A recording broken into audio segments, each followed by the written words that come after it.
Viral penampakan mobil di Banjarmasin gunakan AC ruangan untuk kabin, dinginnya nggak nanggung.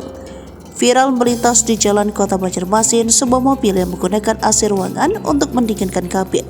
Tampak pada bagian belakang mobil tersebut terpasang kompresor atau kipas AC yang biasa terpampang di luar ruangan. Penampakan mobil dengan menggunakan AC ruangan tersebut viral di TikTok usai diunggah oleh akun @ekayulia90 pada Minggu 15 Oktober 2023. Diketahui pemilik mobil tersebut adalah seorang pria asal Pematang, Kalimantan Selatan. Cuma ada di Banjarmasin mobil kayak gini, ampun sepupu di Pematang, tulis unggahan tersebut. Adapun untuk jenis mobil yang digunakan adalah Carry berwarna hitam. Tampak mobil tersebut sudah dimodifikasi sedemikian rupa hingga bisa menggunakan AC pendingin ruangan untuk kabin. Nah, lihat di sapupu aja, ampun gawian. Nah, kayak ini dalamnya mana aku hendak melihat dalamnya, ucap wanita yang merekam mobil tersebut.